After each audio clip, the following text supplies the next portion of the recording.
محترم دوستو، آگے چلنے سے پہلے میں مختصر طور پر اس دار قطنی کی اس روایت کی سند پر مختصر طور پر دو تین باتیں عرض کرنا چاہتا ہوں۔ اس روایت کی سند میں تو یوں دو تین راوی ایسے ہیں کہ جو جھوٹے اور کذاب یا ضعیف ہیں۔ میں ان میں سے صرف ایک راوی عمر ابن شمر، اس کے اوپر مختصر طور پر صرف اسماء الرجال کی ایک کتاب کے حوالے سے کچھ عرض کرنا چاہوں گا۔ تو میں صرف اس کے جو ایک راوی ہے عمر ابن شمر، اس کا مختصر تعارف آپ کو بیان کر دوں۔ یہ میرے سامنے لسان المیزان ہے، امام حافظ احمد ابن علی ابن حجر الاسقلانی، امام ابن حجر اسقلانی کی کتاب ہے لسان المیزان۔ اس کا چھٹی جلد ہے میرے پاس۔ اس چھٹی جلد کے صفحہ 210، لسان المیزان جلد 6 صفحہ 210، یہ آپ کے سامنے عمر ابن شمر الجعفی الکوفی الشیعی، یہ وہ عمر ابن شمر صاحب ہیں جو دار قطنی کی اس روایت میں جو روایت گزری، یہ جو روایت تھی یہ دیکھیے، عن عمر ابن شمر۔ یہ عمر ابن شمر وہ صاحب ہیں جن کا تعارف یہاں پہ کروایا جا رہا ہے۔ یہ عمر ابن شمر الجعفی الکوفی الشیعی ہیں۔ دیکھیے، امام یحییٰ ابن معین کہتے ہیں لیس بشیء، یہ کچھ بھی نہیں۔ جو امام جوزجانی کہتے ہیں زائغ کذاب، یہ شخص بہت بڑا جھوٹا تھا۔ امام ابن حبان کہتے ہیں رافضی، یہ رافضی تھا، یشتم الصحابہ،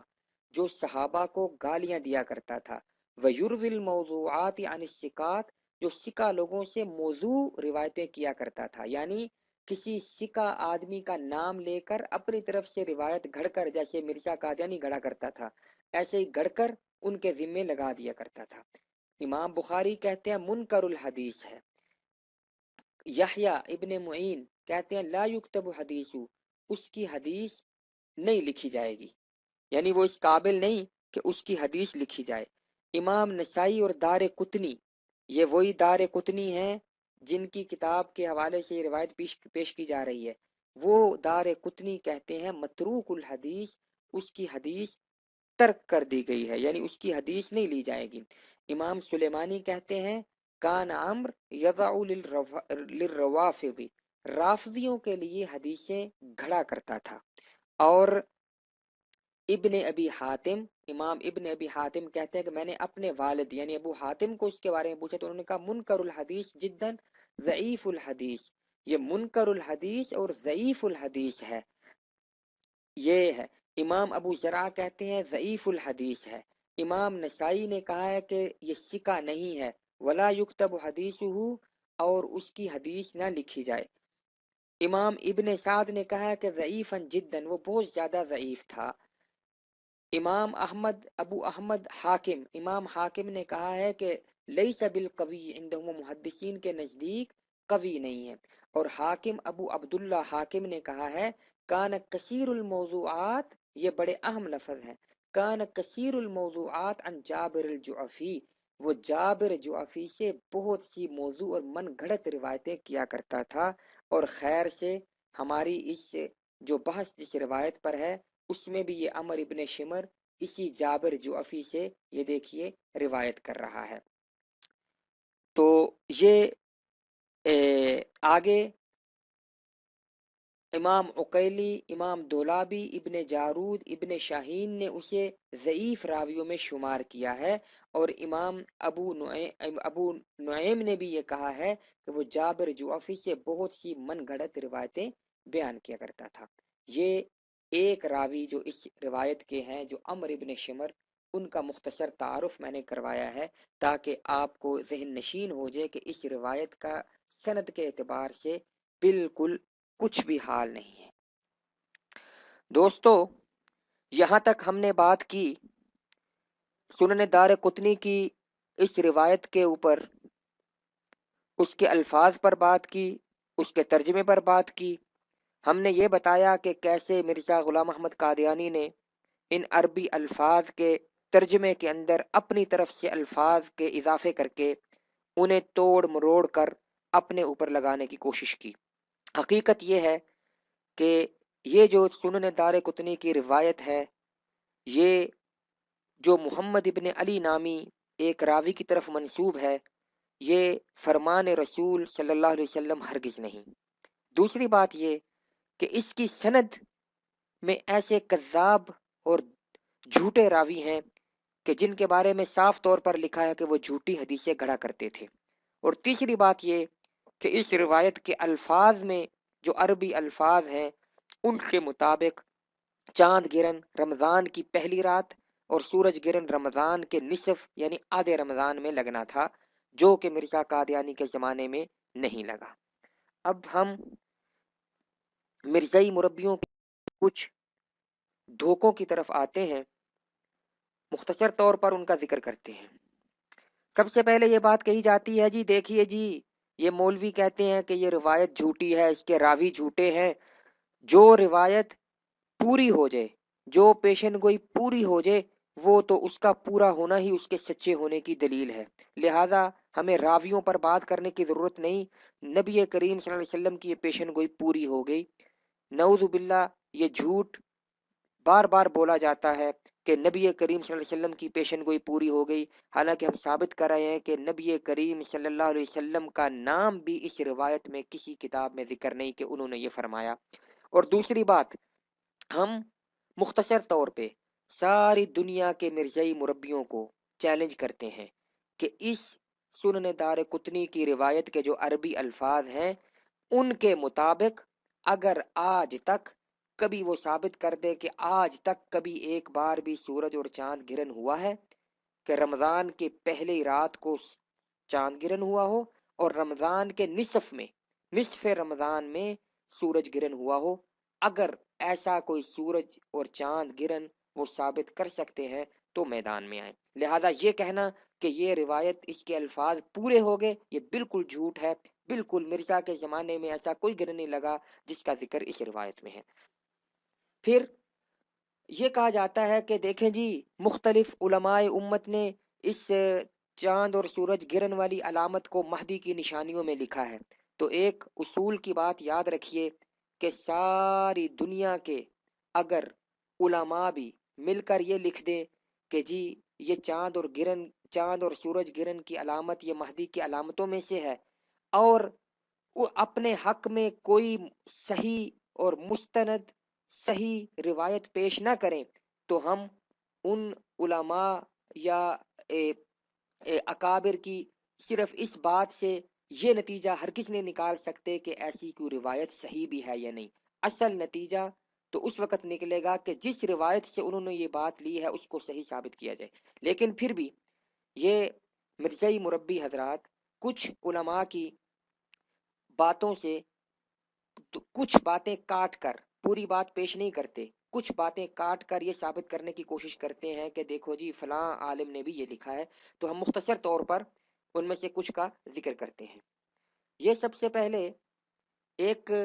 مرزائی مربی نے پچھلے دنوں ایک ویڈیو بنائی اور اس کے اندر یہ حوالہ پیش کیا. یہ کتاب حجج الکرامہ فی آثار القیامہ کتاب ہے جو فارسی میں ہے، اور اس کا حوالہ پیش کیا کہ دیکھو جی اس کے اندر لکھا ہے کہ مہدی کی نشانیوں میں سے ایک نشانی یہ بھی ہے کہ اس کے لیے سورج اور چاند گرہن ہوگا. لیکن اگر آپ اس کتاب کو پڑھیں، اس کی عربی میں آپ کو اس کا ترجمہ کر کے دیتا ہوں کہ وضع جملہ خسوف قمر در اول شب از رمضان و خسوف شمس در نیمہ رمضان است، کہ ان نشانیوں میں سے خسوف قمر چاند کا گرہن در اول شب از رمضان، رمضان کی پہلی شب میں، و خسوف شمس در نیمہ رمضان، رمضان آدھے رمضان میں ہوگا، یہ الفاظ ہیں۔ اس کے بعد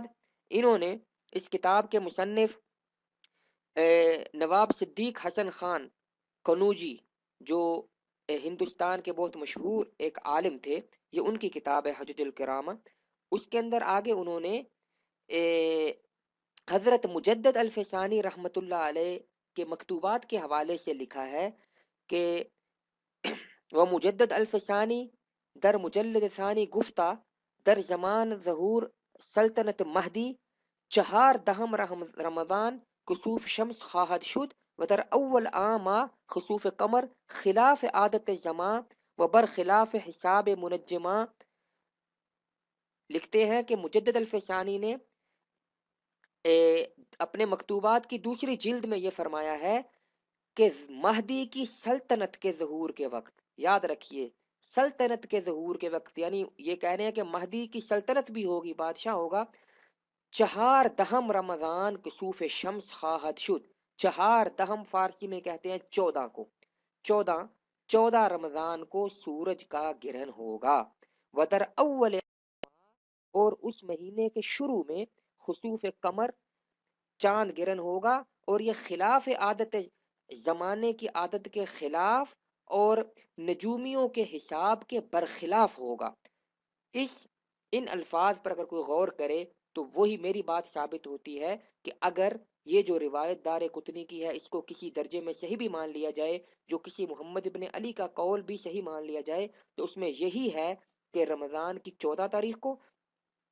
سورج گرہن اور چاند گرہن رمضان کی پہلی رات کو شروع میں ہوگا، اور یہ صاف لکھا ہے کہ یہ خسوف و کسوف جو ہے یہ زمانے کی عادت کے برخلاف ہوگا، اور یہ مرزائی حضرات خود مانتے ہیں کہ رمضان کی 13، 14، 15 کو چاند گرہن اور 27، 28، 29 کو سورج گرہن لگنا چاند کے مہینے میں یہ خلاف عادت نہیں ہے۔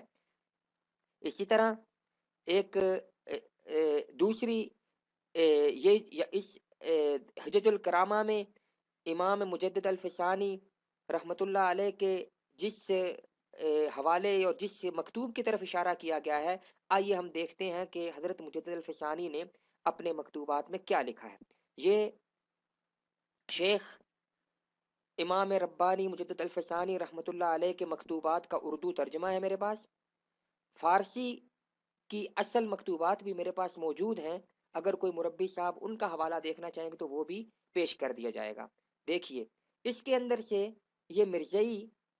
حضرات نے یہ حوالہ پیش کیا، یہ انہی کے حوالوں سے میں نے یہ تصویر لے کر آپ کے سامنے رکھ رہا ہوں کہ اس کے اندر انہوں نے کہا کہ جی امام مجدد الفسانی نے کہا کہ رمضان میں چاند اور سورج گرہن ہوگا، تو لیکن اس سے پہلے جو مجدد الفسانی نے مہدی کے بارے میں جو بیان فرمایا ہے وہ بات پوری بات یہ ذکر نہیں کرتے۔ مجدد الفسانی رحمت اللہ علیہ یہ پیچھے سے یہ فرماتے آ رہے ہیں کہ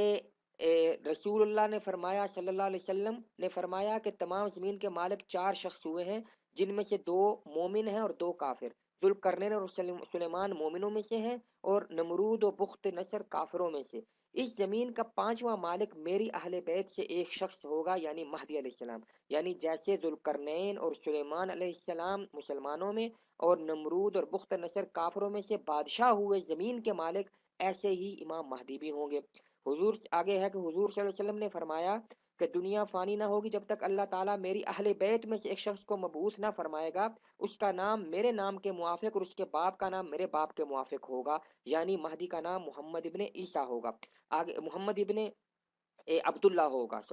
محمد ابن عبداللہ ہوگا۔ اور حدیث میں آیا ہے اصحاب کہف حضرت مہدی کے مددگار ہوں گے، اور حضرت عیسیٰ ان کے زمانے میں نزول فرمائیں گے، حضرت عیسیٰ ان کے زمانے میں نزول فرمائیں گے، یعنی مجدد الفسانی فرما رہے ہیں کہ مہدی کے زمانے میں حضرت عیسیٰ نزول فرمائیں گے، یعنی دونوں الگ الگ ہوں گے، اور دجال کے قتل کرنے میں ان کے ساتھ موافقت کریں گے۔ حضرت عیسیٰ کے ساتھ اس لشکر میں امام مہدی ہوں گے جو دجال کو قتل کرے گا، اور ان کی سلطنت کے